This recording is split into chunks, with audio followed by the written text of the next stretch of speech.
Anybody seen a pregnant mare or a horse with loads of grass and gas in its barrel walking towards you, and you see this horrible thought of oh my God, look at the size of that belly wagging from side to side. Well, it's a good way of realising the barrel moves like that.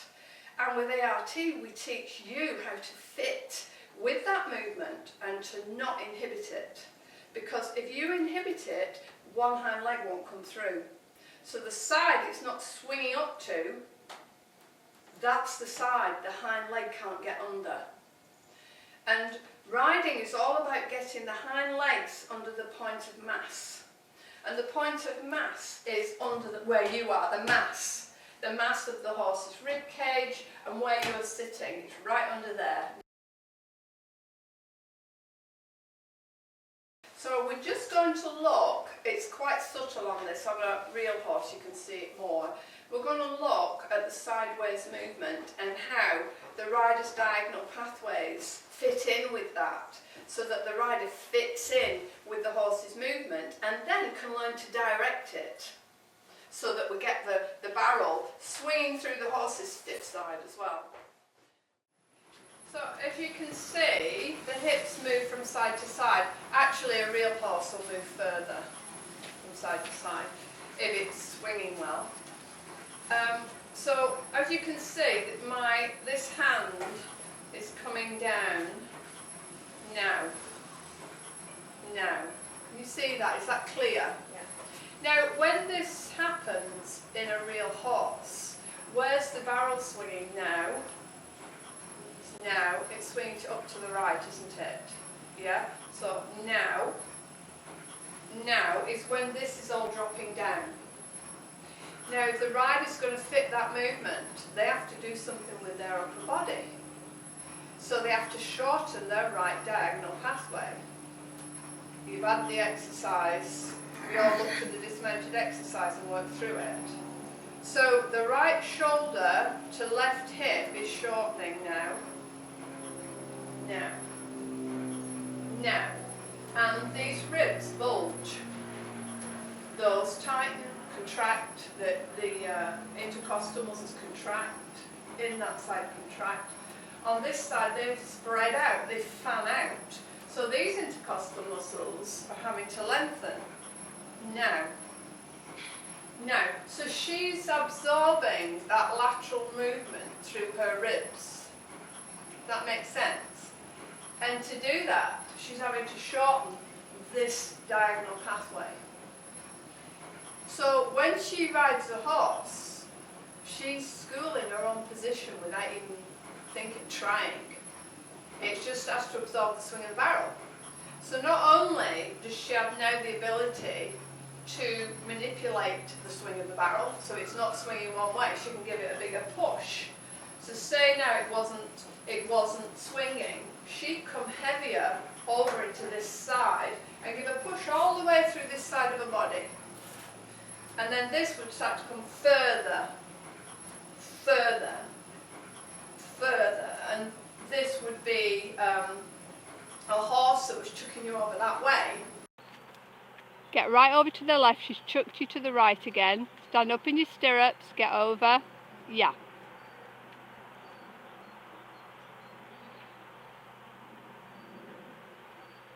You'd then start coming left centre and not go over to the right. And then you'd pull him back into alignment with you. Which then means the right hind leg, once she's over now the weight's here. There's no weight hardly on the right side. This side's being pushed up. It normally is dropped down, and this right hind leg's left hanging out behind. So as she comes over here, she puts more pressure down into this left hind, which actually wants to take the weight off it and tip on the right shoulder. It wants to do this. So it's pushing sideways in to this right shoulder. It's this right shoulder that's taking all the force and all the weight.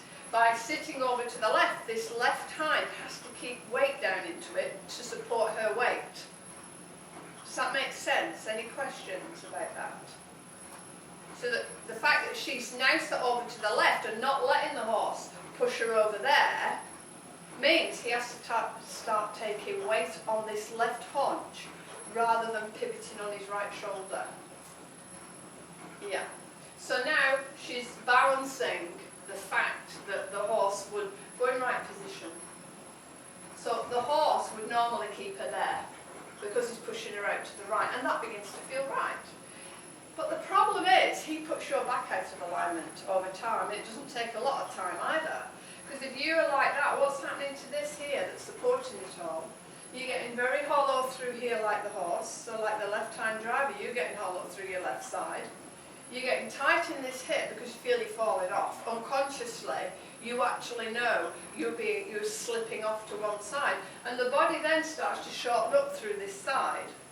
And then you wonder why you lose this left stirrup.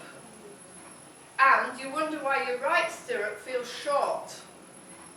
So to kind of completely change all that, you go into left position, centre, left position, centre. So the wonderful thing about it is, not only are you straightening yourself, you're straightening the horse at the same time. So all this kind of micromanaging the rider's position goes out the window, and you then can start feeling and inquiring into how your body works.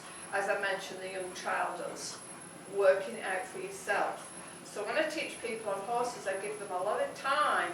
I ask them to do a movement, then give them time to go and play with it and see how it works, process it, see how it works. Give them that space that I was never given in my training. It's all do this, copy me, then the next one, then the next, then the next, then all this instruction, you know, and I didn't have time to kind of feel through it, see what it was about. Okay, so this is now do left position, right position. So on a straight horse, she would swing her ribs left and right. Now the timing's important, that you want to come to the left when the left haunch is dropping to absorb the movement. And the same with the right. So as the horse's hip is dropping to the left, her ribs are going left.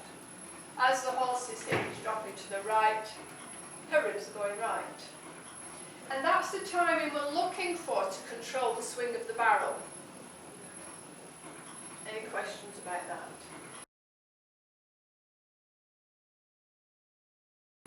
Now you can't see what's behind you. So if you can't feel it and you've got a horse that's quite rigid and doesn't move its barrel because its hind legs are so far out behind, because you've sat up so straight for so long, the horse cannot move underneath it because he's got this ramrod on his back and nagging legs. So what we do is we look for the shoulder to come back, the horse's shoulder. So as this left hip drops down, so does the shoulder on this horse. I don't know if you can see. Can you see you can't see my hands dropping from there. So I will do this as the horse's shoulder is coming back to you. So it's now, and it's in alignment with that hip going down. Now, now, now, now. So if you keep your eye on the shoulder, when it comes back, you're dropping down on this side. So that's a visual aid for you to check your movement. And it's just completely in alignment with that hip.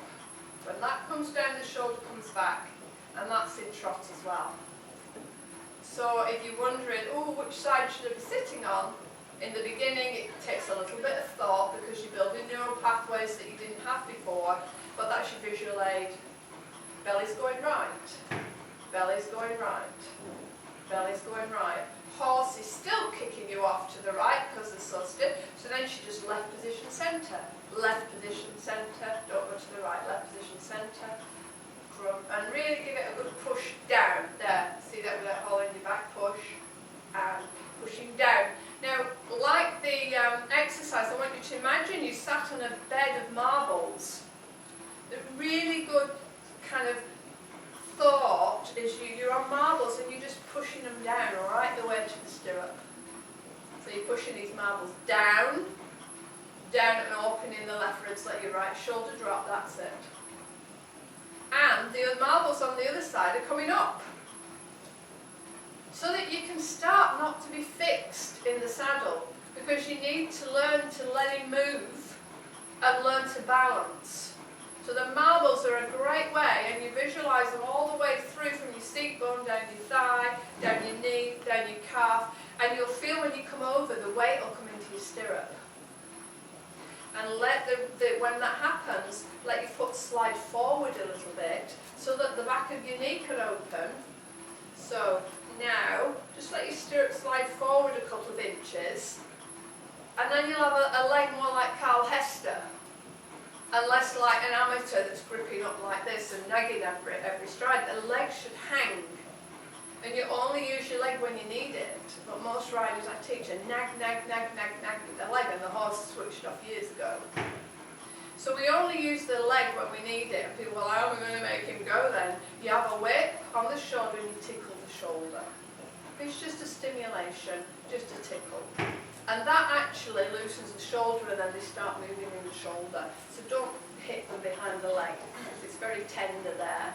And to be honest, most of the weight's on the shoulder anyway. So we manipulate the shoulder and enliven it with the whip. And it's not a punishment, it's... As the horse brings his right shoulder back towards the rider, watch the barrel drop on the right and swing over to the left. The rider shortens her left diagonal pathway and releases her left side to allow for the swing to the left. As the horse brings his left shoulder back towards the rider, the barrel is dropping on the left and swinging up towards the right. The rider shortens her right diagonal pathway and releases her right side to allow the horse to swing to the right.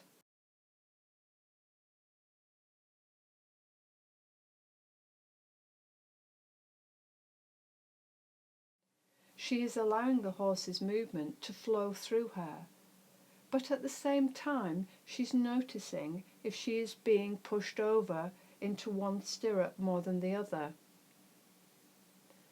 If she finds she is weighting one stirrup more than the other, she will place herself further over the lighter stirrup until the pressure feels even in both stirrups. When the horse is stretching out like this and seeking the bit, it is a sure sign that they are stepping under well and tracking up.